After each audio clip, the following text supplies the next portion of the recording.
ونعوذ بالله من شرور من يهده الله فلا مضل له ومن يضلل فلا هادي له ونشهد أن لا إله إلا الله وحده لا شريك له ونشهد أن سيدنا وشفيعنا وحبيبنا ومولانا محمدا عبده ورسوله أرسله بالحق بشيرا ونذيرا بين يدي الساعة. اللهم صل على سيدنا مولانا محمد وآله وصحبه وبارك وسلم كما تحب ربنا وترضى عدد ما تحب ربنا وترضى. قال النبي صلى الله عليه وسلم إن الدنيا خلقت لكم وإنكم خلقتم للآخرة أو كما قال عليه الصلاة والسلام. میرے محترم بزرگوں اور عزیز بھائیوں اور دوستوں، یہ حق تعالی شانہ کا بہت بڑا کرم اور انعام ہے کہ اللہ رب العزت نے ایک ایسے دور میں جو فتنوں سے بھرا ہوا ہے، جو ایمان کے سلسلے میں ایک زہریل ماحول کا مقام رکھتا ہے، جو ہماری زندگی کو آخرت کے بارے میں اندھا بنا چکا ہے اور دنیا کی ناپاک محبتوں میں ہماری زندگی کے بال بال کو اور روئے روئے کو لطف کر چکا ہے، اور رات دن کی فکروں اور سوچ کے اعتبار سے حق کی سوچ سے ہماری زندگی کو محروم کر دیا اور باطل کی سوچ سے ہمارے دل و دماغ کو بھر دیا. ایسے دور میں اللہ رب العزت کا یہ بڑا کرم بالائے کرم ہے کہ اس نے مقصد زندگی کو پہچاننے کے لیے، اور اس مختصر سی اور قیمتی زندگی، اس لیے کہ یہ زندگی جو دیکھنے کے اعتبار سے مختصر ہے، وہی 60-70 سال کی اور زیادہ سے زیادہ 100 سال کی، اب یہ 100 سال کی زندگی آخرت کے مقابلے میں کوئی وزن اور کوئی حیثیت نہیں رکھتی. اس لیے کہ جس قرآن مرنے کے بعد اٹھنے پر ہمارا یقین اور ایمان ہے، اس دن کے بارے میں قرآن میں اللہ پاک نے اس بات کو صاف بتلا دیا کہ دیکھو قیامت کا ایک دن دنیا کے 50,000 برس کے برابر ہوگا. اب اگر قیامت کا ایک دن دنیا کے 50,000 برس کے برابر ہوگا تو دنیا کے 100 سال آخرت کے ایک دن کے مقابلے میں کتنی دیر کے برابر ہوں گے؟ اگر آدمی اسے کیلکولیٹر پر دیکھ لے اور اپنے حساب و کتاب کو نکال لے تو بہت آسانی سے اس کو پتہ چل جائے گا کہ آخرت کا ایک دن جب دنیا کے 50,000 برس کے برابر ہے تو دنیا کی 100 برس کی زندگی 2-2.25 منٹ کے درمیان کی ہے. تو یہ زندگی جو ہم کو 100 برس کی لمبی چوڑی نظر آ رہی ہے، یہ اس ایک دن کے مقابلے میں 2 منٹ کی زندگی ہے. اب اس کے بعد پھر جنت اور جہنم کے دروازے کھلیں گے، خوش نصیبوں کے لیے جنت کی طرف سے پروانے ملیں گے اور بد نصیب اور ناکام انسانوں کے لیے جہنم کے بھڑکتے شعلے لپکیں گے، جہاں پر پھر انسانوں کی زندگی کے انتہا کا کوئی سوال نہیں ہوگا. 100 برس رہیں گے، 1000 برس رہیں گے، 1,00,000 برس رہیں گے، کروڑ برس رہیں گے. وہ زندگیاں تو وہ ہوں گی کہ جن کے بارے میں آقا نامدار سید القونین تاجدار مدینہ امام الانبیاء رحمت عالم سیدنا محمد الرسول اللہ صلی اللہ علیہ وسلم نے اس بات کو صاف فرما دیا، جس حدیث پاک کا خلاصہ اور حاصل یہ ہے کہ اے لوگوں، قیامت کے دن جب تم حشر کے میدان میں جمع ہوں گے، تمہارے بیچ ایک جانور کو جو عجیب و غریب قسم کی مخلوق اور خلقت کا ہوگا، حق تعالی شانہ فرشتوں کے ذریعے سے ظاہر کریں گے اور اس کے بعد اس کو ذبح کرنے کا حکم دیں گے اور اعلان یہ ہوگا کہ اے لوگوں، یہ موت ہے جس کو ذبح کر دیا جا رہا ہے. دنیا میں تم کو موت دی جاتی تھی، آج موت کو موت دے دی جا رہی ہے اور اب تم کو ہمیشہ کی حیات دے دی جائے گی. اب اگر تمہاری زندگی ہماری کتاب کے مطابق تھی، ہماری نبی کے منشا کے مطابق تھی، جس مقصد کے لیے ہم نے تمہیں دنیا میں بھیجا تھا، تم نے اپنے مقصد زندگی کو پہچانا تھا، تو اس کے نتیجے میں تمہارے لیے خوشخبریوں کے پروانے اور جنت کے پیغام اور اللہ کا سلام اور مغفرت کا انعام، یہ داد و دہیج کے خزانوں کی بارش کا ایک سلسلہ ہوگا جو اب اس مبارک بندے پر جاری ہوگا. اور جو انسان اس دنیا میں مقصد زندگی کو نہیں پہچانا، چاہے وہ مال کے اعتبار سے کروڑ پتی بن گیا، چاہے وہ مقصد زندگی کو نہیں پہچاننے کے باوجود دنیا کے اعتبار سے پوری دنیا کا صدر بن گیا اور پوری دنیا کی طاقتوں کا اکیلا تنہا ساری چیزوں کا اقتدار اور اختیار رکھنے والا بن گیا، لیکن اس کی زندگی مقصد پر نہیں آئی کہ جس مقصد کے لیے اللہ نے اسے دنیا میں بھیجا تھا، اپنے مقصد زندگی کو نہیں پہچانا، تو اس کے نتیجے میں ایسا انسان جو دنیا میں سیاہ و سفید کا مالک ہوگا اور جو دنیا کے اندر اپنی طاقتوں کا لوہا منوانے کا دندناتا ہوا اعلان کرتا ہوا اپنی زندگی کو گزارا ہوگا، جس کے اشاروں پر ہزاروں جیتے ہوئے انسانوں کا خون کر دیا گیا اور جس کے اشاروں پر مخلوق خدا کا خون چوسا گیا، یہ ساری چیزوں کے باوجود کوئی اس کے بال کو اور کوئی اس کی کھال کو دھکا نہیں پہنچا سکا۔ ایسے تمام ظالم اور بے مقصد زندگی گزارنے والے اور خدا کے باغی اور نافرمان انسان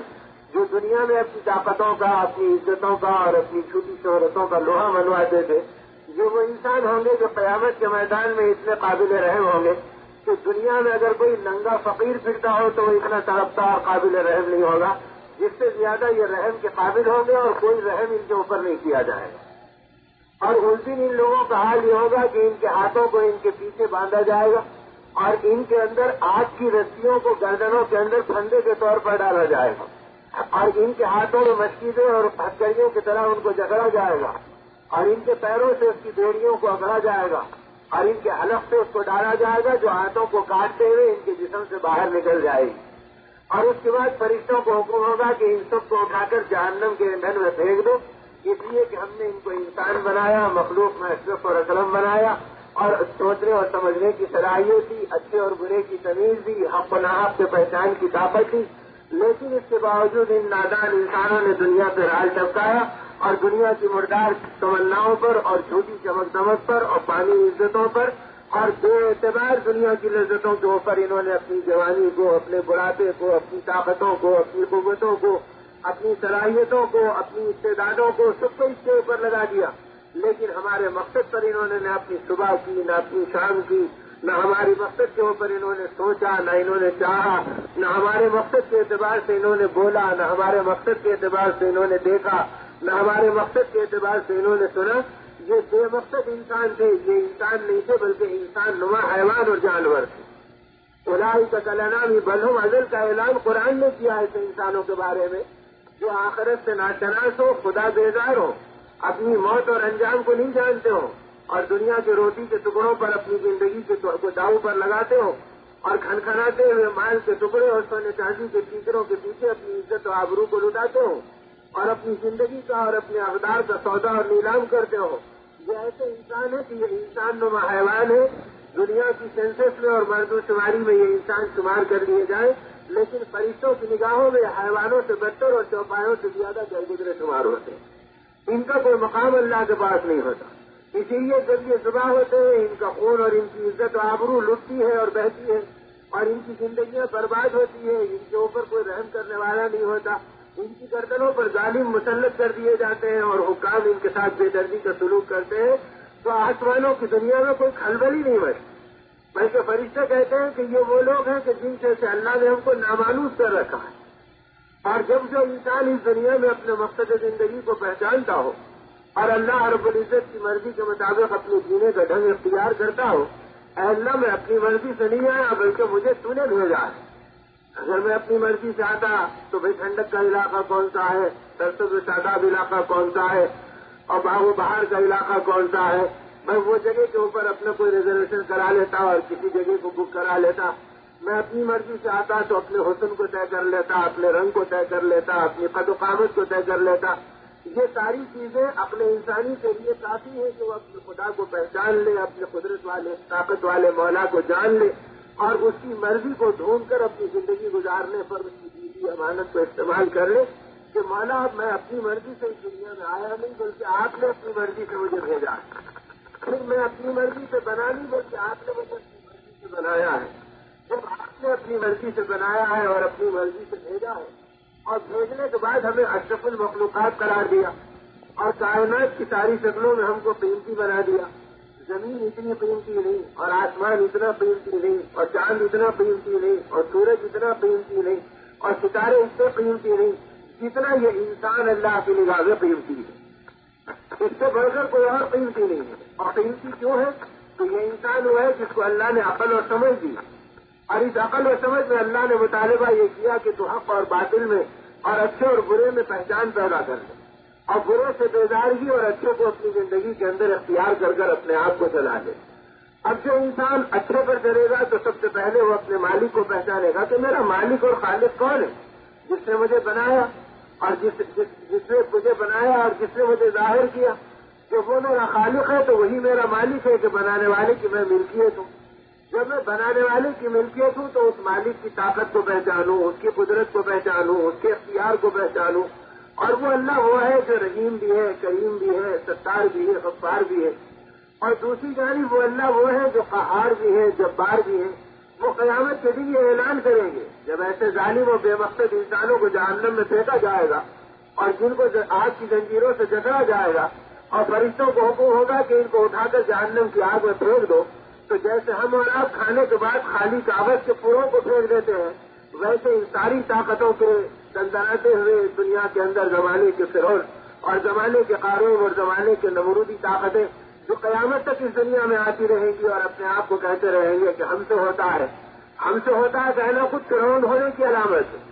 اس لیے کہ ہوتا اللہ سے ہے, خدا کی قسم اس کے علاوہ کسی اور سے نہیں ہوتا. اس اللہ نے سہولت دے رکھی, اس اللہ نے چھوٹ دے رکھی اور یہ دیکھ رکھا کہ تم مقصد زندگی پہ چلنے پر ہمارے امتحان میں پورے اترتے ہو یا نہیں اترتے ہو. سیدنا بلال کو رضی اللہ تعالیٰ عنہ کو اس وقت جب کہ کفار مکہ پیٹتے تھے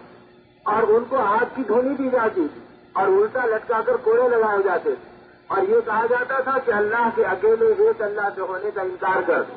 اور حضرت محمد رسول اللہ صلی اللہ علیہ وسلم کی رسالت سے وہ پھیر لو.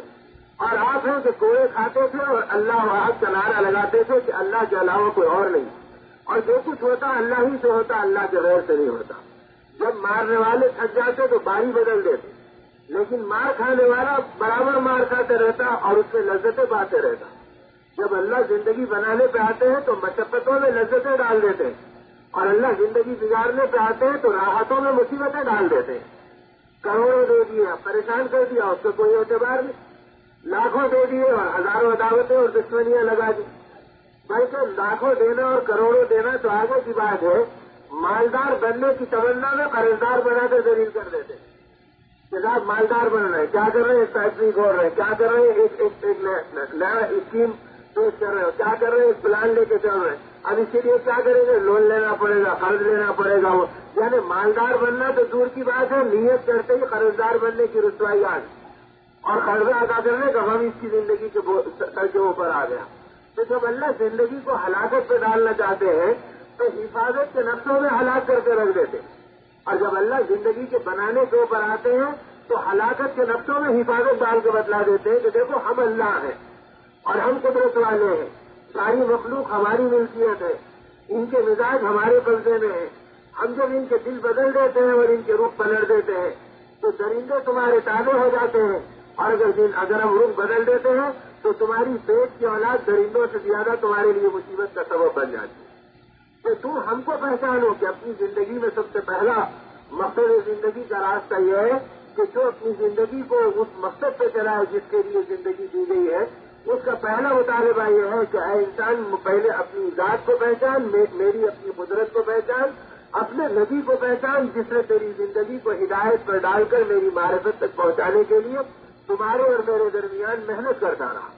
اب دعوت کی یہ محنت اور اللہ کے راستے کی یہ نقل و حرکت جو اللہ اپنی قدرت سے کروا رہے ہیں, اس محنت میں رات اور دن, صبح اور شام بدلے ہوئے الفاظ کے ساتھ ایک مشترک مقصد اور ایک مشترک جذبہ ہمارے سامنے آ رہا ہے کہ پہلی بنیادی بات یہ کہ اللہ سے ہوتا, اللہ کے غیر سے نہیں ہوتا. اور جب اللہ سے ہوتا تو اللہ کو پہچانو کہ اللہ کیسی قدرت والے ہیں. اللہ وہ قدرت والے ہیں کہ یہی مہینہ ہے ابھی ختم نہیں ہوا جس میں ابراہیم خلیل اللہ کی قربانیوں کی یاد چلتی رہی اور بقرعید میں ہم نے اس کو یاد کیا, اور اسماعیل ذبیح اللہ کی اداؤں کو ہم نے سوچا اور پھر اپنی قربانیاں دی, اور اللہ نے بتلایا کہ دیکھو ہم وہ اللہ ہیں جو بچانے پہ آتے ہیں تو آگ میں ڈال کر حفاظت کر لیتے ہیں, اور ہلاک کرنے پہ آتے ہیں تو نمرود کو محلات میں رکھ کر, فوجوں کی حفاظت میں رکھ کر ایک لنگڑے مچھر سے ہم اس کو ذلیل اور رسوا کر ہمیشہ کے لیے ناکام کر دیتے ہیں. جب ہم چمکانے پہ آتے ہیں تو حضرت اسماعیل ذبیح اللہ کے گلے پہ چھری چلا کے چمکاتے ہیں, تو گلے پہ چھری رکھ کے چمکانا یہ اللہ کے قبضے اور قدرت میں ہے. ایسے عزت کا سامان دے کر اس کے دل کو ہیبت میں ڈال دینا یہ بھی اللہ کے اختیار میں. ایسے ہیبت پڑ گئی کہ نرم یونیفارم کے گدوں پر ہے, ایس کے بستروں پر ہے, اور بڑی کوٹھی اور بلڈنگوں میں ہے, اور باہر پہرے دار اور واچمین اور چوکیدار کھڑے ہوئے ہیں, اور ان سنتریوں کے ہاتھوں کے اندر دندناتے ہوئے گویا میگزین لگے ہوئے بڑے بڑے اسلحہ اور ہتھیار موجود ہیں. اور ادھر یہ ہوا کہ بس تھوڑی دیر میں ایک دھک کی آواز آئی اور یونیفارم کے گڈے پہ نیند کی گولی کھانے کے بعد چین حرام ہو گئے. اب اٹھ کر بیٹھ گئے کہ اتنی حفاظتوں کے بعد کون دشمن ہے جو یہاں بھی مجھے تاکا. ادھر ادھر اپنے کمرے کے اندر بیڈ روم سے جھانکا. جب کوئی نظر نہیں آیا تو دبے پیر ذرا سا باہر نکلے جوتیوں کو چھوڑ کر کہ کہیں اس کی آواز سے کوئی کھڑکھڑاہٹ نہ ہو جائے. اب آگے بڑھے تو بیوی بھی اٹھ گئی, بچے بھی چوکنا ہو گئے, سب پریشان ہے کہ کیا آواز آ گئی اور کیسا آ گئی. اور ساری چیزیں دیکھنے کے بعد پتا چلا کہ کوئی چوہا کھڑکھڑا گیا یا کوئی بلی کود گئی اور اس نے اس بیچارے بے جان انسان کا دم نکال دیا. تو اس لیے کہتے ہیں اہل اللہ یہ ہے کہ اسباب کی کثرت آدمی کو بزدل بنا دیتی. آدمی یہ سمجھتا کہ جتنا مال زیادہ ہوگا, جتنی طاقت زیادہ ہوگی, جتنی چیزیں زیادہ ہوگی, اتنا دنیا کے اندر میں بہت زیادہ کامیاب و کامران ہوگا. کامیابی تو اللہ کے خزانوں میں ہے اور اللہ اعمال پر دیتے ہیں اور ایمان کے راستے سے دیتے ہیں. جب ایمان اور اعمال کے راستے سے دیتے ہیں تو مقصد زندگی کی بنیاد یہ کہ اپنے خالق کو پہچانو جو بلا شرکت غیر تنے تنہا اپنی قدرت سے ہر ایک کو کامیاب کرتا ہے اور ہر ایک کو ناکام کرتا ہے. اور کامیاب اور ناکام کسی اندھی بنیادوں پہ نہیں کرتا بلکہ ایک ضابطہ ہے جو ان کی معرفت کو, جو ان کی اطاعت کو اور جو ان کی غلامی کو اختیار کرتا ہے اللہ اسے چمکاتے ہیں. اور جو ان کی مرضی کو اور جو ان کے نبی کے مبارک طریقوں کو اور جو اپنی زندگی کی ذمہ داریوں کو بھول جاتا ہے خدا کا نظام یہ ہے کہ ڈھیل دیتے ہیں. اور یہ نادان انسان اس ڈھیل میں دھوکے میں پڑتا ہے. جیسے فرعون دھوکے میں پڑا, ارے موسیٰ اللہ کے نبی ہیں لیکن میں ان کا مذاق اڑا رہا ہوں. اور اللہ دیکھ رہے ہیں اور صبر کر رہے ہیں, اس لیے کہ اللہ رب العزت سے زیادہ حلیم کو وہ ذات نہیں. اب وہ حلیم ذات دیکھ رہی ہے اور موقع دے رہی ہے. اور قارون مذاق اڑا رہا ہے اور اللہ حلیم ہے. ان کا حلم و بردباری یہ ہے کہ وہ موقع دے رہے ہیں اور حجت کو پوری کر رہے ہیں. جب حجت کو پوری کرنے کا وقت آ گیا تو وہ فرعون جو دندناتے وہ نعرہ لگا رہا تھا علیہ سلیم القبوتر وہ انہار تجری من تحتی کہ کیا تم نہیں دیکھتے کہ ملک مصر میرے قبضے میں ہے اور نہریں میرے قدموں کے نیچے سے بہتی ہے. اللہ نے جب ڈھیل دینے کے بعد کھینچنے کا فیصلہ کیا تو بتلایا ارے ظالم اور اندھے انسان دیکھ لے, ہم نے حجت پوری کرنے کے لیے تجھے وقت دیا تھا. اب جو نہریں تیرے پیروں کے نیچے سے بہتی تھی آج ہم اسے تیرے سر کے اوپر سے بہا دے گی اور اسی میں تیری ہلاکت اور موت اور ذلت کا فیصلہ ساری دنیا کو دکھلا دے. اور قرآن پاک میں اس واقعے کو ذکر کر کر ایمان والوں کی عبرت اور ایمان والوں کی ہدایت کے لیے اللہ نے ان باتوں کو ساتھ کر دیا کہ دیکھو زندگی کا بنانا اور بگاڑنا اکیلے میرے قبضے میں. تم اس دھوکے سے نکل جاؤ کہ چیزوں سے زندگی بنتی ہے. اگر چیزوں سے زندگی بنتی تو جن کے پاس چیزوں کی کثرت ہے وہ پریشان نہیں ہوتے, وہ خودکشی نہیں کرتے, وہ مصیبتوں میں گرفتار نہیں ہوتے, وہ ان کے لیے دشمنی اور عداوت ان کے خاندانوں میں نہیں پیدا ہوتی. لوگ ان کو دیکھ کر ان کے پیچھے گالی گلوچ اور برے بھلے الفاظ نہیں کہتے. لیکن جب چیزوں کی کثرت ہے, طاقتیں ہاتھ میں ہیں, کرسیاں موجود ہیں تو ان کی ذلتوں میں اضافہ ہے, عزتوں میں اضافہ نہیں. بہت ایک بزرگ سے فرمانے لگا میں راستے سے جا رہا تھا, چلتے چلتے بیچ کی بڑی سڑک پر آیا تو دیکھا کہ ایک بھیڑ کھڑی ہے, ہجوم بھرا ہوا ہے. میں سوچا یا اللہ کیا ایکسیڈنٹ ہو گیا, کیا ہنگامہ ہو گیا کہ سیدھے سادھے لوگ جو اپنے کاموں کو چلے جاتے یہ بھیڑ بھاڑ کی شکل میں اور یہ ہجوم کی نوعیت میں یہاں پر جمع ہے. جب قریب پہنچا تو سوچا کہ بھائی اپنے وقت کو ضائع کیوں کریں اور بے ضرورت کسی سے بات کیا کریں, اپنا راستہ طے کرنے میں آگے بڑھا. اس لیے پولیس والے نے سیٹی بجائی اور آواز لگا کہا ہو بڑے میاں کدھر جا رہے ہیں, پیچھے ہٹو.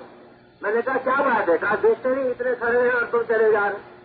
تو میں ہٹ تو گیا اور ہٹتے ہوئے مجھے کہنے لگے. میں نے اس سے پوچھا بھائی پتا آخر بات کیا ہے کہ ان سب کو تو نے ہٹا دیا. اسے کہا بڑے میاں تمہیں پتا نہیں ہے. انہوں نے کہا تمہیں پتا کیا ہے, بتا دے دو تم, ہمیں کچھ پتا نہیں. کہا چپ رہو, گبر مت کرو, وزیر کی سواری جانے والی ہے اس لیے راستہ صاف کیا جا رہا. تو یہ کہنے لگے بزرگ کے میں کھڑا ہوا تو میرے ذہن میں خیالات آنے لگے. میں نے اس پولیس والے سے پوچھا یہ بتا تیرا وزیر اتنا موٹا اور اتنا چوڑا اور اتنا چکلا ہے کہ جب وہ آئے گا تو پوری سڑک بھر جائے گی اسے. تو اس نے کہا بڑے میاں کچھ عقل کی بات کرو, کیا کہہ رہے ہیں. نہیں پھر آخر سب کو تو نے ہٹا دیا تو وجہ کیا.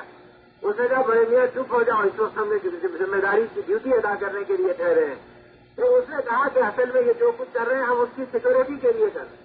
اس کی حفاظت کے لیے کر رہے ہیں کہ کوئی مار نہ دے, کوئی ہنگامہ نہ ہو جائے. اب یہ بزرگ کہہ رہے تھے جب یہ پتا چلا تو اس کی حفاظت کے لیے کر رہے ہیں کہ کوئی اس سے حملہ آور نہ ہو، کوئی مار نہ دے. پھر میرے ذہن میں خیالات آنے لگے. میں نے تھوڑی دیر میں اس سے پوچھا اچھا یہ بتا یہ جو وزیر یہاں سے گزرے گا یہ سانپ کی اولاد ہے یا بچھو کی اولاد ہے؟ اس نے کہا بھائی میاں رحم کرو ہمیں بھی جینے دو، خود بھی جیو، ہماری ڈیوٹی بھی ختم ہو جائے گی، تم کیسی باتیں کر رہے ہیں اگر کوئی سن لے گا. انہوں نے کہا بھائی ہوا کیا؟ اس کہا کہ خاموش ہو کیسی باتیں کریں. انہوں نے کہا نہیں بات یہ ہے کہ اگر وہ انسان کی اولاد ہے تو تم بھی انسان کی اولاد ہے، ہم بھی انسان کی اولاد ہے، تم بھی سڑک پہ چلتے ہیں ہم بھی سڑک پہ چلتے ہیں، لیکن کوئی ہم کو نہیں مارتا ہم کسی کو نہیں مارتے.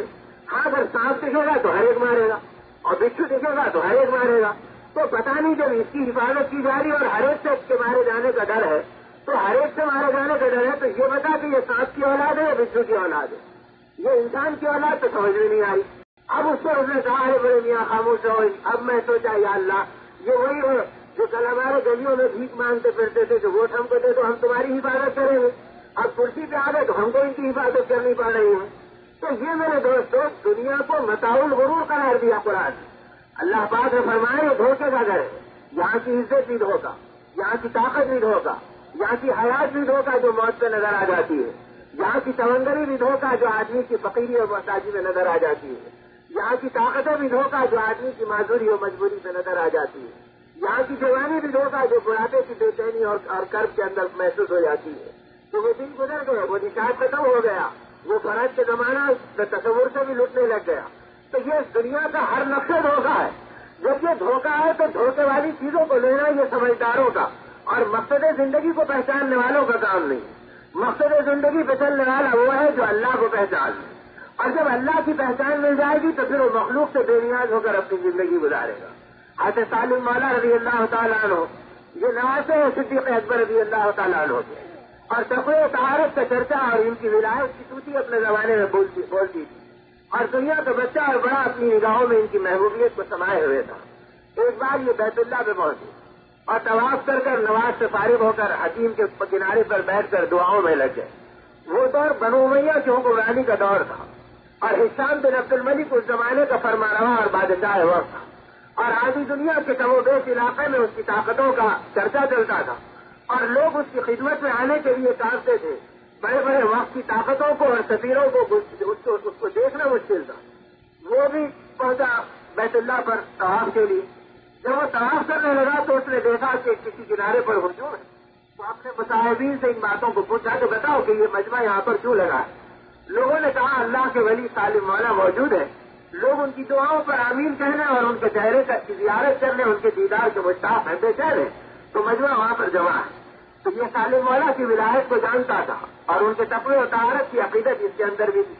بہرحال ایمان کا وقت اس کے اندر موجود تھا اور اسلام کے ساتھ اس کی زندگی کا رشتہ تھا. اس نے سوچا کہ چلو آج ایک اللہ والے سے ملاقات کا وقت آ گیا، میں تو ان کی خدمت کر دوں گا اور کوئی معاملہ ان کے ساتھ اپنا بھی جوڑ لوں گا. اپنے طور سے فارغ ہوا اور اس کے بعد آ کر سالم مولا رضی اللہ عنہ کے قریب پہنچا. جب یہ قریب پہنچنے لگا تو مظاہر ہو کہ وقت بادشاہ ہے، اس کے حسن و قدم ہے، جاؤ جلال ہے. اسے دیکھ کر مجمع آہستہ آہستہ وہاں سے چھٹنے لگا اور اس کو آگے بڑھنے کا موقع مل گیا. لوگ ہٹ گئے اور یہ جا کر ان کے پڑوس بیٹھ گئے. سالم مولا رضی اللہ تعالیٰ عنہ اپنی دعاؤں میں مشغول تھے. تھوڑی دیر میں جب سوال سے فارغ ہوئے تو ایسے محسوس ہوا کہ کوئی میرے پڑوس میں بیٹھا ہے. تو آپ نے فوراً فرمایا کہ کون ہے جو میرے بازو بیٹھا ہے. تو وہ موقع کے انتظار میں تھا. فوراً کہا کہ حضرت میں حصہ ہوں اور جانتا تھا کہ میرا نام علاقے کا بچہ بچہ جانتا ہے، وقت کے بادشاہ گور ملک کو کون نہیں پہچانتا. تو لہٰذا کہتے ہی جو جان جائیں گے چنانچہ آپ پہچان بھی گئے. جب یہ سنا کہ یہ تعارف کرا رہا کہ میں حصہ ہوں تو اپنی گردن نہیں پلٹائی اور نگاہ اٹھا کے چہرے کو نہیں دیکھا بلکہ اپنی جگہ سے فرمایا کہ اپنی زبان کو بند کر لے اور خاموش ہو جا. یہ بیت اللہ ہے، یہاں پر غیر اللہ کو دیکھتے ہوئے ہماری آنکھیں شرماتی ہیں. ہم اس کے لیے بھی تیار نہیں کہ نگاہ اٹھا کے تجھے دیکھ لے. ہم تو بیت اللہ کو دیکھنے کے لیے بیٹھے ہیں. غیر اللہ کو دیکھنا ہمارے ایمان کی غیرت کے خلاف. تو جب اللہ کو پہچانا تھا تو اللہ کے گھر کو پہچانا تھا تو اللہ سے تعلق اتنا تھا کہ زمانے کی بڑی طاقتوں کو بے قیمت سمجھنا ایمان والے کے لیے آسان تھا. اس مقصد نے اس کی زندگی کو بلند کر دیا تھا. اسی لیے اللہ کے حبیب صلی اللہ علیہ وسلم نے فرمایا اے لوگوں دنیا کو اللہ نے تمہارے لیے بنایا. زمین تمہارے لیے ہے، آسمان تمہارے لیے ہے، درندے تمہارے لیے ہیں، چرندے تمہارے لیے ہیں، پرندے تمہارے لیے ہیں، لیکن یاد رکھو تم ان کے لیے نہیں ہے. بلکہ یہ سب کچھ تمہارے لیے ہے اور تم آخرت کے لیے بنائے تھے۔ ان دنیا خلقت لکم وانکم خلقتم للآخرہ، اور تم آخرت کے لیے پیدا کیے گئے کہ اس دنیا میں اپنی آخرت چنو، اپنی اولاد میں آخرت چنو، اپنی بیوی میں آخرت چنو، اپنے کاروبار سے آخرت چنو، اپنی محنتوں میں آخرت چنو، اپنی حکومت میں آخرت چنو، اپنی محکومیت میں آخرت چنو، اپنی زندگی کی سوچنے سے آخرت کو نکالو، اپنی چاہتوں کے اندر سے آخرت کو جانو، یہاں تک کہ تم آخرت کے بن جاؤ اور تمہارا ہر بول، تمہاری ہر تمنا، تمہاری ہر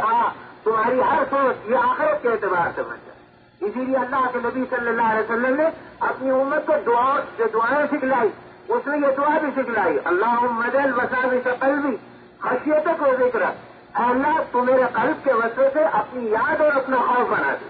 وسوسے تو آئیں گے، میرے 100 کے 1000 کب ہو جائیں اور 10 بیگھے کی 20 بیگھے زمین کب ہو جائے اور چھوٹی کوٹھی کے بجائے بڑی بلڈنگ کب مل جائے اور یہ کرسی کے بجائے وہ کرسی کب مل جائے اور لوگ میرے آگے پیچھے یہ کب ہو جائے۔ یہ چیزیں تو بت پرستوں کا راستہ ہے، یہ خدا پرستوں کا راستہ نہیں، یہ مال پرستوں اور دنیا پرستوں کا راستہ ہے۔